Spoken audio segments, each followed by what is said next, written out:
Eh bien, s'il faut commencer par les débuts, ça paraît quand même assez naturel de commencer par les débuts.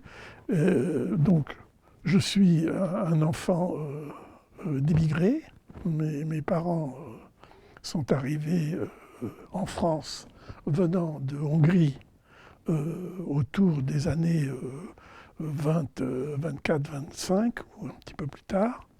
Et le but de mon père, c'était de se faire une nouvelle vie, parce qu'il vivait plutôt dans la misère en Hongrie, c'était de se faire une nouvelle vie au Brésil. L'histoire a voulu qu'il arrive au Brésil en 1929-30, c'est-à-dire au pire moment de la crise mondiale, à l'époque où on brûlait le café dans les locomotives. Donc il a galéré, comme on dirait aujourd'hui, pendant presque un an à São Paulo, et il est rentré en France et il s'est installé définitivement en France. Ce qui caractérise le milieu familial, en quelques mots, c'est que ma famille nous étions une famille de 5 enfants, 4 garçons et une fille, et nous étions pratiquants. Mes parents étaient juifs orthodoxes, et donc la religion jouait un rôle très important dans notre vie.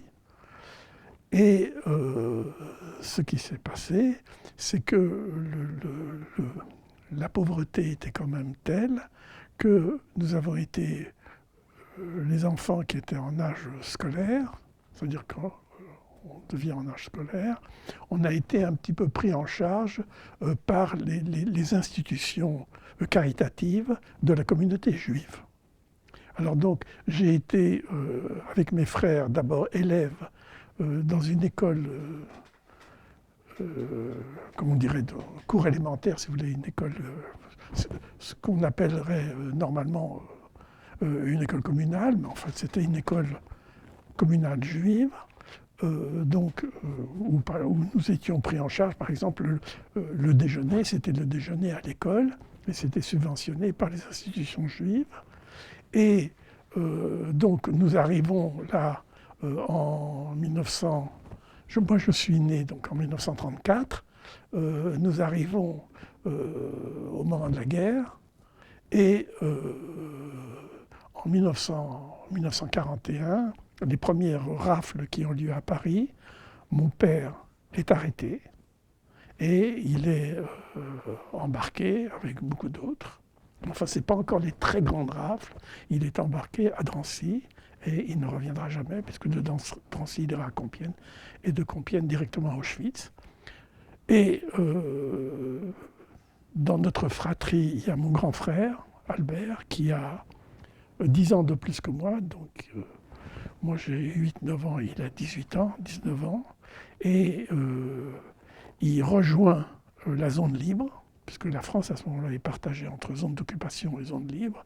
Et il se lie à des camarades qui vont entrer dans la résistance. Et alors se produit une des choses capitales de ma vie, c'est que mon frère réussit à faire partir d'abord le frère qui vient tout de suite après lui, et ensuite mon frère qui est plus proche de moi, et donc qui a 3 ans de plus que moi. Donc moi j'ai 9 ans, lui il a 12 ans. Il réussit à nous faire passer en zone libre, et nous sommes confiés à l'organisation de secours aux enfants, l'OSE, qui nous place chez les paysans. Donc, ce qui peut être intéressant, puisque je deviendrai ethnologue, c'est que j'ai passé 1 an pendant la guerre, 1943-1944, comme enfant caché dont l'identité est changée. Mon nom est changé. Je ne m'appelle plus Asher, parce que mon prénom juif, Adler, mais Alfred Aubert. Et je suis pris comme un gosse, disons un valet de ferme, dans une famille paysanne qui ignore mon identité. Et c'est Lausée qui leur donne de l'argent pour qu'ils m'acceptent. Donc je reste 1 an et je vis 1 an comme un petit paysan français savoyard. À la Libération, évidemment, je rentre. Alors là, c'est Lausée, l'œuvre de secours aux enfants, qui reçoit des fonds d'institutions juives américaines, le fameux Joint Distribution Committee. Et Lausée me fait revenir, et nous rentrons tous à Paris, après la guerre, donc au début, la guerre n'est d'ailleurs même pas complètement finie, puisque la fin de la guerre c'est mai 45, et là c'est au début de l'année 45. Et alors, mon sort à moi, qui suis le plus jeune de la fratrie, puisque j'ai 11 ans, mon sort à moi, c'est d'être placé par Lausée dans une école juive secondaire, qui est l'école Maïmonide, qui se trouve à Boulogne-Billancourt, à proximité de Paris, à côté de la porte de Saint-Cloud. Et là, c'est une école juive dirigée par un homme tout à fait remarquable qui s'appelle Marcus Cohn, qui est à la fois un juif traditionnel, orthodoxe, mais libéral. Il conjoint deux caractéristiques qui ont l'air d'être opposées, ce qui fait que nous sommes éduqués exactement comme n'importe quel élève d'un lycée quelconque. Et en même temps, nous apprenons l'hébreu, nous apprenons les textes, on nous fait traduire des passages de l'Ancien Testament, on nous apprend l'hébreu qui se parle de plus en plus au fur et à mesure que se développe la communauté juive d'Israël et qu'on va aller vers la création de l'État d'Israël. Et au moment de la création de l'État d'Israël en 1948, il y a pas mal de jeunes de l'école qui n'ont qu'une envie, c'est de partir en Israël et faire la guerre, parce que c'est la première guerre d'indépendance menée par les Israéliens.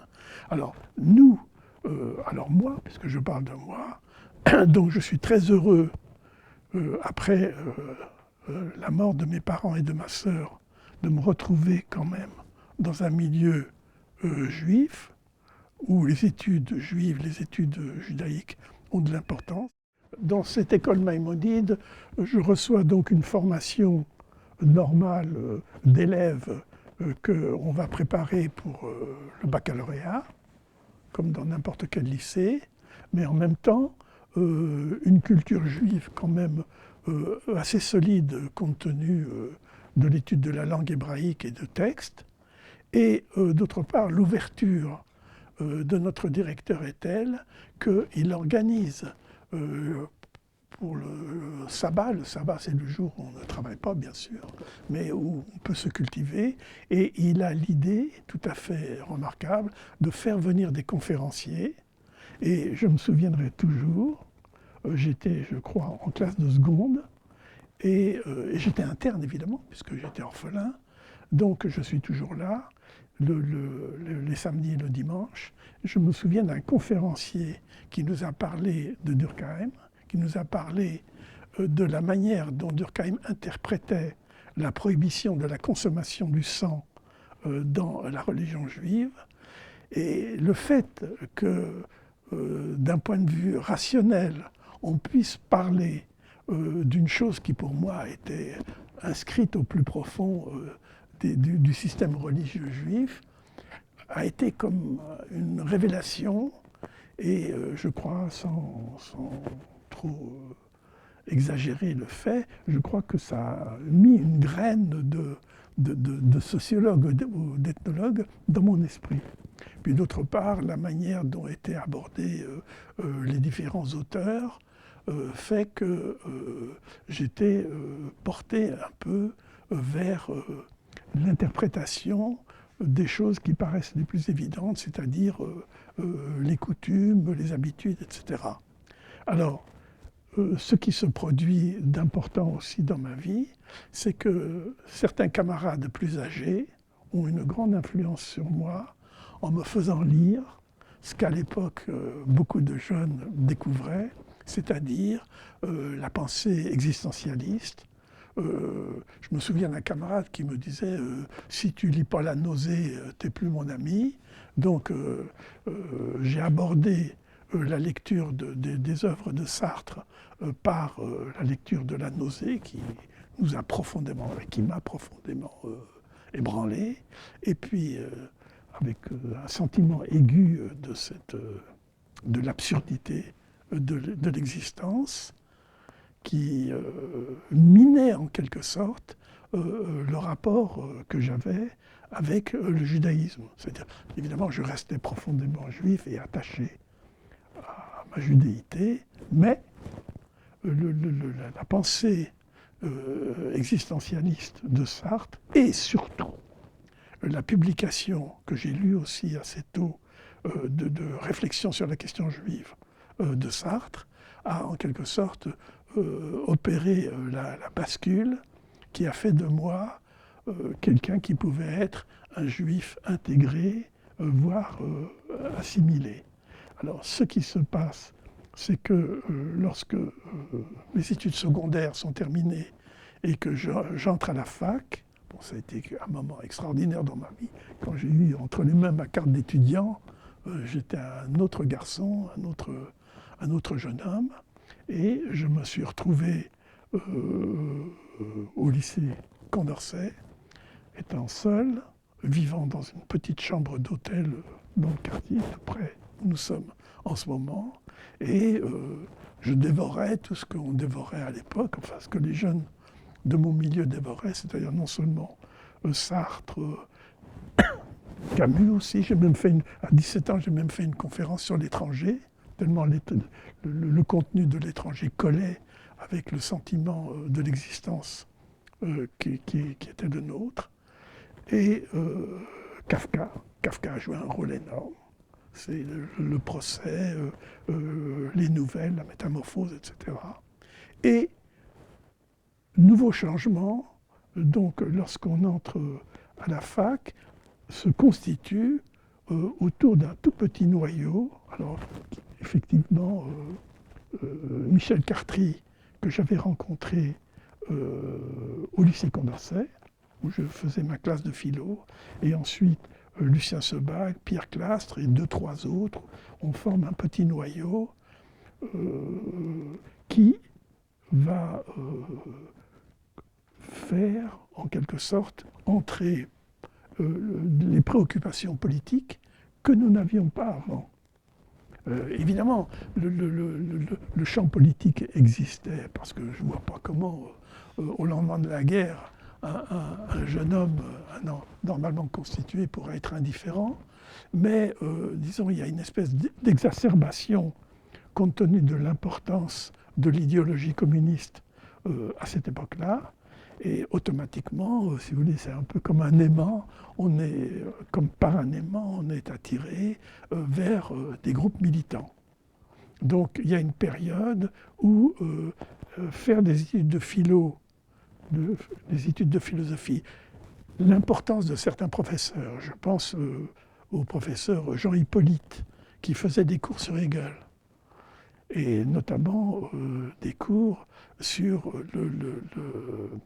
la phénoménologie de l'esprit, mais en revenant sur des écrits de jeunesse, sur lesquels, dans ma grande vieillesse, je reviendrai, c'est-à-dire l'esprit du christianisme et son destin, avec comme introduction l'esprit du judaïsme. Et c'est là que j'ai été quand même assez frappé par la teneur, disons, pas antisémite, anti-judaïque, c'est-à-dire l'opposition, disons, massive, extrêmement terrifiante, entre un judaïsme légaliste, rigoriste, ritualiste, et un christianisme, religion d'amour, ayant un message universel, adressée à l'humanité tout entière. Donc, le message du christianisme en 1940, en 1949, 50 ou 60, ou 50 et quelques, disons, n'apparaissait pas absolument évident, compte tenu du rôle du Vatican pendant la guerre. Donc, il y avait quelque chose là qui était un peu choquant. Mais enfin, ce qui nous intéressait bien davantage, c'était le Hegel, précurseur et fondateur un peu de la pensée du jeune Marx. Et alors, là aussi, il y a eu un éblouissement. C'est la découverte des manuscrits économico-politiques de Marx, ce qu'on appelle les écrits de 1844, les écrits de jeunesse de Marx. Donc j'étais passé des écrits de jeunesse de Hegel aux écrits de jeunesse de Marx, qui conciliaient contre le stalinisme la pensée authentiquement dialectique du jeune Marx, encore hegelien, et des idées révolutionnaires modernes. Donc on vit là-dessus pendant notre période d'études universitaires. On passe les différents certificats de licence, dont Histoire de la philo qui joue un très grand rôle, mais aussi Morale et sociologie. Le certificat où on apprenait la sociologie s'appelait Morale et sociologie, et nos professeurs c'était Georges Gurvitch, et sur le plan de la morale, c'était des cours de Vladimir Yankelevitch, des gens qui sont devenus ensuite très populaires, mais qui étaient des professeurs pas très connus, mais qui nous intéressaient énormément. Et, grand événement aussi, l'arrivée de Merleau-Ponty, qui nous influence énormément et qui contrebalançait un peu l'influence purement sartrienne, exclusivement sartrienne, notamment par l'exercice de la pensée critique vis-à-vis du communisme, et notamment du stalinisme, qui à l'époque n'était pas, on ne parlait pas de stalinisme, on disait tout simplement le communisme soviétique. Et le Parti communiste français était complètement inféodé au bloc soviétique. Donc Merleau-Ponty introduisait un coin dans ce bloc et nous faisait réfléchir autrement. Et alors, puisque je vais de rencontre en rencontre, d'événement en événement, j'ai parlé de groupes de camarades très soudés que nous étions, Michel Cartry, Pierre Clastres, Lucien Sebag. Proche de nous était aussi quelqu'un qui sera mon ami jusqu'à la fin de sa vie, qui est Michel Izard. Et Michel Izard était très ami avec Félix Guattari. Et Félix Guattari, j'oserais dire qu'il a fait, il a mis la main sur nous, quoi. Il nous a complètement pris en main, en ce sens qu'il nous a fait participer à des réunions politiques trotskistes, oppositionnelles, etc. Donc on entrait vraiment dans le politique au sens précis du terme, c'est-à-dire où il faut avoir une tactique, une stratégie, et savoir comment se positionner vis-à-vis des grandes forces politiques existantes. Donc, et puis, alors, fait capital, Guattari, en 1954-55, venait de participer d'une manière tout à fait décisive à la fondation de la clinique de la Borde avec Jean Houry, et nous a attirés vers cette institution qui se trouvait à côté de Blois, à moins de 200 km de Paris, où nous voyons fonctionner une clinique psychiatrique inspiré par des idées, toutes les idées de Toscaïès.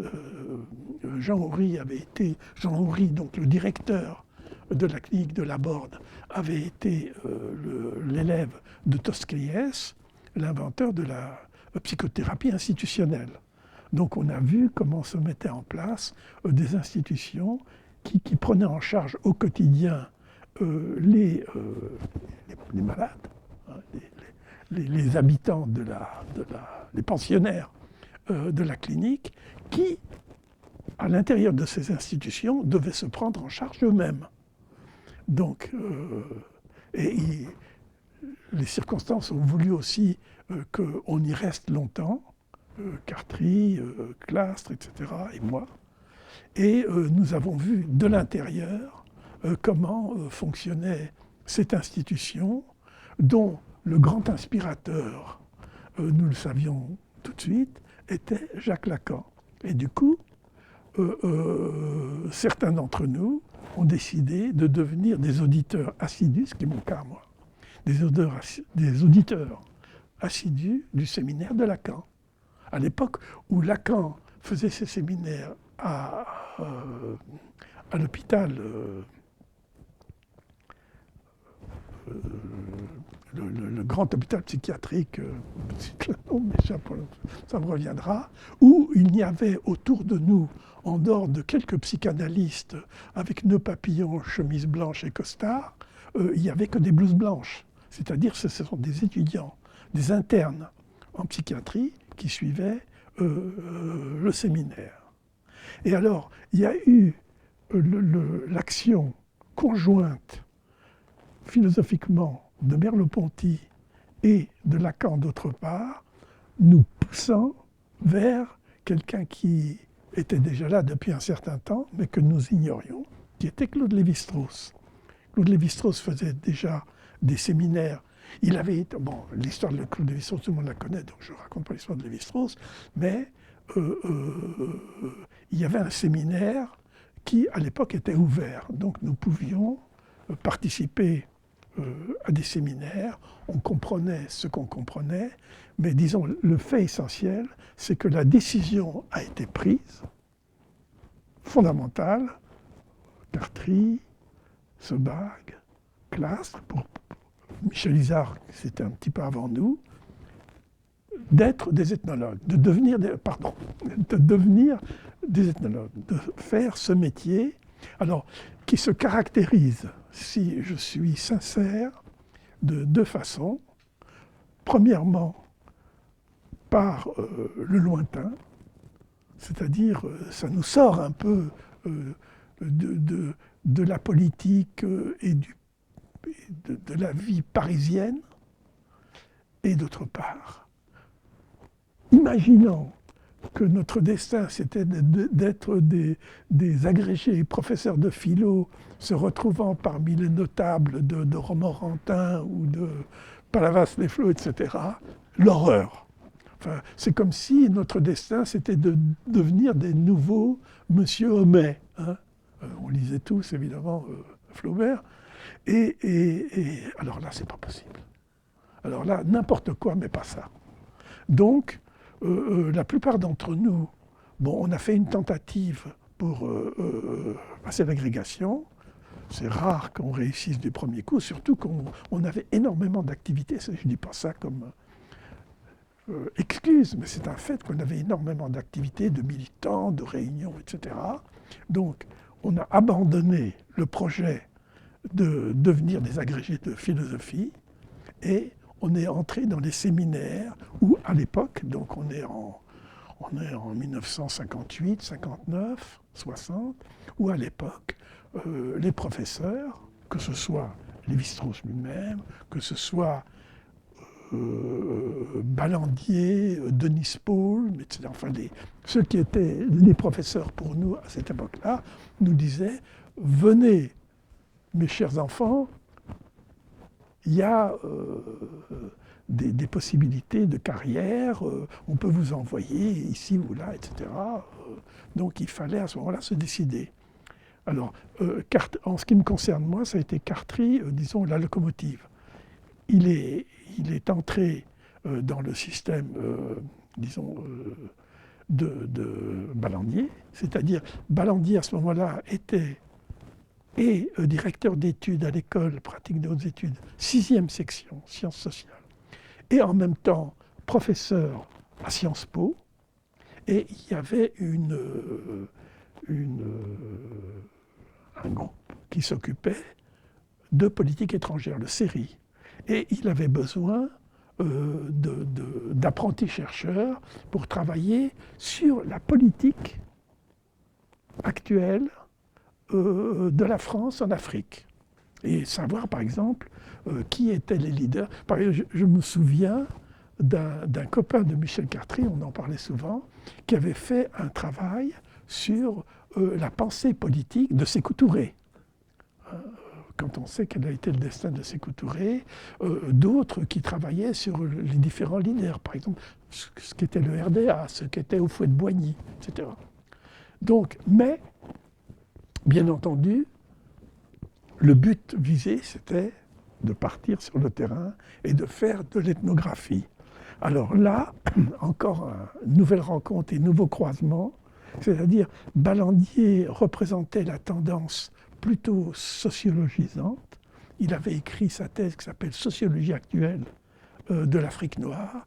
Il avait fait sa thèse, ce qu'on appelait la thèse secondaire à l'époque, sur un milieu urbain, ce qu'il appelait la sociologie urbaine, c'est-à-dire les Brazzaville noirs, qui était une étude de terrain sur la manière dont se développaient les différents groupes sociaux à l'intérieur de cette nouveauté qui était le développement des villes en Afrique à cette époque-là, hein, au tournant de l'indépendance, avec ce que représentaient les capitales, c'est-à-dire le siège du pouvoir nouveau, le pouvoir africain. Alors, le courant sociologique, disons, de Ballandier s'est croisé à ce moment-là avec quelque chose de tout à fait différent, qui était le courant issu de Marcel Griaule. Aucun d'entre nous n'a connu Griaule. Griaule est mort en 1956, au début de l'année 1956, et nous n'avons connu que ses élèves. En l'occurrence, il s'agissait de Madame Dieterlin, de Jean Rouch, de Gilbert Rouget, qui n'était pas un élève de Griaule, mais qui était un ami très proche, ethnomusicologue, et qui travaillait avec Jean Rouch. Donc on s'est trouvé, je dirais, d'une part happé par ce courant alors d'ethnologie pure et dure, d'ethnologie de terrain. Quand on s'est trouvé devant un monument comme Masque de Gon, la thèse monumentale de Marcel Griaule, on a vu autre chose que Sociologie actuelle de l'Afrique noire ou les Brazzaville noirs, ou même les travaux de Mercier à l'époque, de Paul Mercier, qui était un peu le jumeau, le double de Georges Ballandier. Donc, on a commencé à étudier cette ethnographie. Certains d'entre nous, je ne me souviens plus lequel d'entre nous, a découvert Michel Léris, l'Afrique fantôme, qui est le journal intime et le journal, pas officiel du tout, puisque Griaule l'a un peu récusé, mais de la mission Dakar-Djibouti des années 31-33.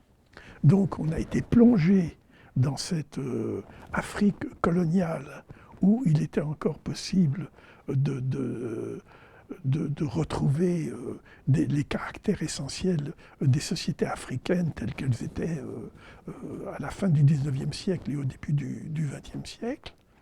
Et à partir de là, le problème c'était, nous allons partir chacun sur le terrain, donc le problème devenait un problème institutionnel, c'est-à-dire des conditions dans lesquelles on pouvait partir.